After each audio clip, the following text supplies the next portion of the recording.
जो है आप लोग चुनावी सभा में घूमने का ऐलान कर चुके हैं, कितनी सीटों पर चुनाव लड़िएगा? अपना पार होता है उतनी सीटों पर लड़ेंगे। सबसे पहले हम लोग अपनी तैयारी की समीक्षा करेंगे। आज लगभग नहीं करने से 1000 के आसपास जनसभाएं हुई, 19 जिला 5 प्रमंडलों में हुई। तो हम लोग एक बार समीक्षा करेंगे कि हमारा जो सभा जो भीड़ बन के आए थे तो वोट में तब्दील करने के योग्य कहाँ है, वहाँ हम लोग अपनी पूरी शक्ति के साथ 2024 के चुनावी समर में उतरने का कार्य करेंगे।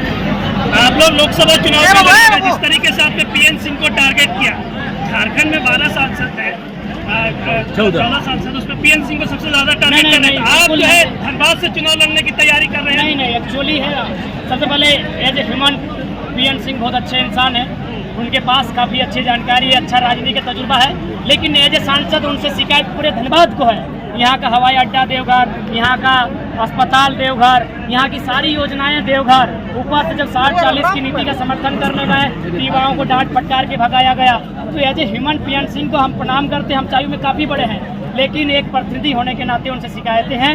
उसी शिकायत को हम यहाँ दर्शा रहे थे कि जो लोग गूंगे बहरे बन चुके हैं, जो हमारे हित में बात नहीं कर सकते हैं, 24 में वे लोकसभा विधानसभा का सपना देखना छोड़े। 24 में जयराम धनबाद लोकसभा से चुनाव लड़ेंगे? देखिए, जनता तय करेगी। मैंने पहले कहा हम लोग थोपा वाली नहीं बनाएंगे, जनता जहाँ से बुलाएगी हम लोग वहाँ से आएंगे। जयराम जी आपके 2.5 घंटे के पूरे भाषण में आपने सिर्फ धनबाद का जिक्र किया है, क्या 14 लोकसभा का चुनाव लड़ेंगे या सिर्फ धनबाद ही आता है? देखिए, इनडायरेक्ट रूप से हमने सभी लोकसभा सभी विधानसभाओं को संदेश दे दिया है और लगभग हम लोग हर जगह उदाहरण देते हैं। चाहे 60-40 की नीति हो तो केवल एक लोकसभा के लिए नहीं है, 1932 का खतियान की बात हो तो एक लोकसभा के लिए नहीं है, क्योंकि जहाँ सभाएं होती हैं मैक्सिमम वहाँ के जो लोकल लोग हैं, आपको कम से कम जो लोग आए हैं उन्हें आपको वोट में तब्दील करना होगा। बाकी फिर जहाँ जहाँ हमारी अधिवेशन सभाएं होंगी वहाँ उस समस्या के अनुसार बातें रखी जाएंगी। किन मुद्दों को लेकर आप लोग चुनाव लड़िएगा? सबसे बड़ा मुद्दा सिराजदा और आपके तमाम मीडियाकर्मी जहाँ खड़े हैं, यही हमारा पहला मुद्दा है। ये एचईसी ने कभी ये जमीन लिया था, शायद एफसीआई के नाम से उस समय था, सॉरी एचईसी नहीं, एफसीआई रांची में ये एफसीआई का जमीन था, आज हर्ल में ट्रांसफर हो चुका है। जबकि भूमि अधिग्रहण कानून है कि अगर 5 साल के अंतर आप अगर कोई योजना स्थापित नहीं करते हैं तो रैयत को वापस देना चाहिए। ये सुप्रीम कोर्ट का आदेश है, इसी विधानसभा हस्तक्षेप करते हुए रैयत को वापस कर सकती है। तो हम सबसे पहले जो लड़ाई लड़ेंगे, और एक झारखंड का जो विवाद है, जमीन का विवाद सबसे बड़ा है। आप देख सकते हैं जो आज हवाई पट्टी का मैदान है, एफसीआई का मैदान, ये लगभग कई हजार एकड़ों में फैला हुआ है। तो कहीं ना कहीं विस्थापितों की दर्द पीड़ा को आप समझना होगा और यही हमारा सबसे पहला मुद्दा है।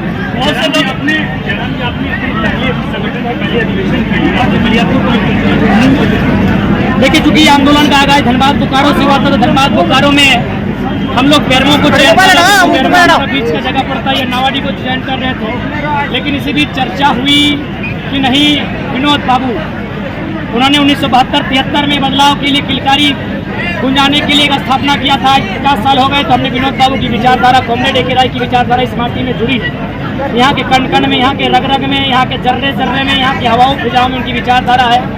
दोनों की जो विचारधारा है वो समाजवाद साम्यवाद की विचारधारा है, समानता की विचारधारा है, कैपिटलिज्म के विपरीत जाकर एक विचारधारा को स्थापित करती है जो एक आम व्यक्ति के विकास के लिए, उन्नति के लिए सोचती है। तो हमें लगता है उस विचारधारा से बेहतर कोई विचारधारा नहीं हो सकती है। इसीलिए हम लोगों ने विनोद बाबू की जन्मभूमि और कॉमरेड ए के राय की कर्मभूमि को चुनने का काम किया।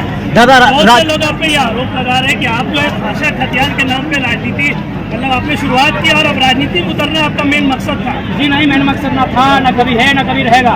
अभी भी समय है। यदि गवर्नमेंट हम लोग को कमजोर करना चाहे तो अगले जो सत्र आयोग से पारित कर दे, हम लोग खुद ब खुद कमजोर हो जाएंगे, गवर्नमेंट सारा श्रेय ले लेगी। इसलिए ऐसी कोई मंशा नहीं है।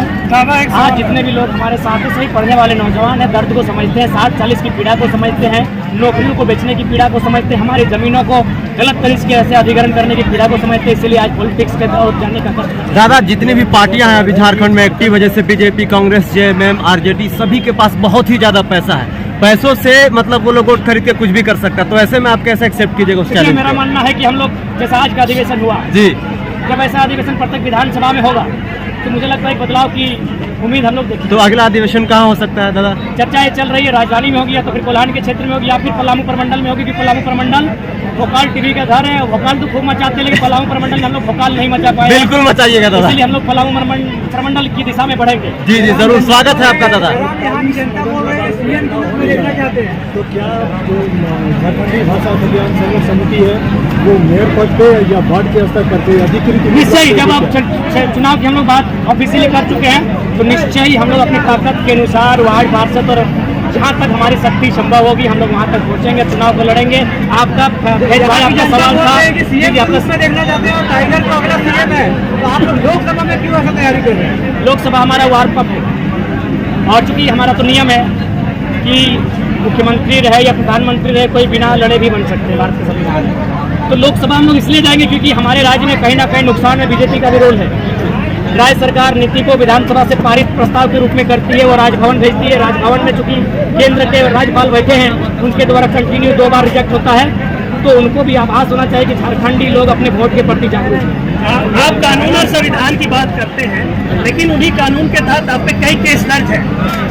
इसी माटी से कई ऐसे नेता निकले हैं जो विधायक बने और सांसद बने और कुछ दिनों के बाद उनकी सदस्यता चली गई।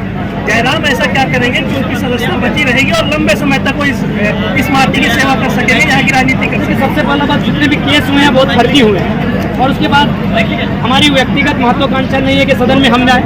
हम लोग एक विचारधारा के रूप में आए हैं, बहुत सारे लड़के तैयार हो रहे हैं, वे लोग हमको रिप्लेस करेंगे और लोग उनको भी सुनेंगे, उनको भी महत्व देंगे, ऐसी बात नहीं। उस पृष्ठभूमि को हम लोग तैयार कर रहे हैं, पृष्ठभूमि को। तो निश्चय ही हम एक विचारधारा है और विचारधारा की लड़ाई है। हमारा शरीर रहे या ना रहे, एक नई विचारधारा झारखंड में स्थापित होगी और जो विस्थापितों के नियोजन नीतियों, स्थान नीतियों, विस्थापन नीतियों, खनन नीतियों, उन तमाम मुद्दों पर बढ़ चढ़कर मैंने मुखरता के साथ अपनी आवाज़ को रखे और पूरे दुनिया को बताए कि झारखंडियों के साथ कितना सोतेला व्यवहार हो रहा है।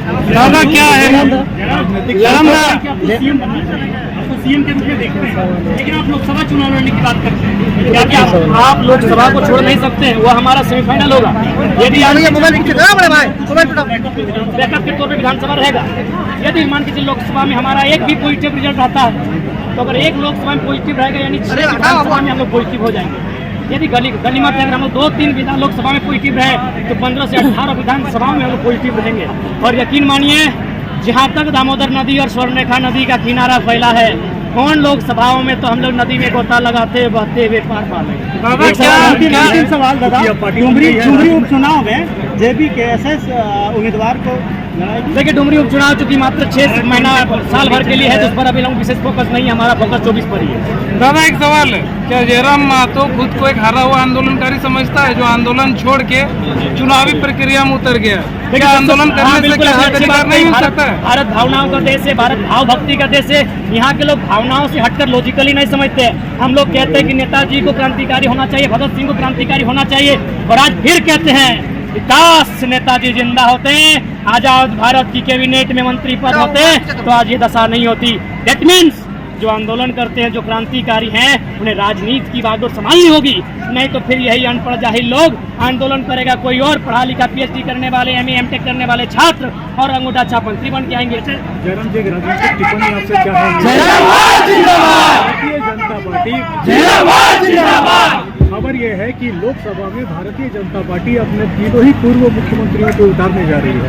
आपका क्या रिएक्शन है? मजा आएगा, खूब मजा आएगा कि बच्चों का सामना मुख्यमंत्रियों से होगा और संदेश होगा कि छोटा बच्चा बिल्कुल मुख्यमंत्रियों से कहिए अपने समाज में आए, क्योंकि हमारा कभी इज्जत बना नहीं है। आपके अपने इज्जत के ताने के बहाने बढ़ सकते हैं माननीय मुख्यमंत्रियों, इसलिए संभल के आए हो, समाज के साथ आए, क्योंकि जनता अब 2024 के लिए तैयार है। बीजेपी कांग्रेस के कांग्रेस के अलावा झारखंड में कई झारखंडी पार्टी है जिसमें KMM है, आजसू है, इसके अलावा भी और कई पार्टी है। आपकी पार्टी इन पार्टियों से कैसे अलग होगी? और अगर वो झारखंड की राजनीति करते हैं तो आपकी राजनीति किस ओर? बिल्कुल समय की परिस्थितियों ने उन पार्टियों को कहीं ना कहीं कैपिटलिज्म की ओर मोड़ा, चंदे तक सीमित कर दिया, उन्हें निजी संपत्ति की ओर सीमित कर दिया।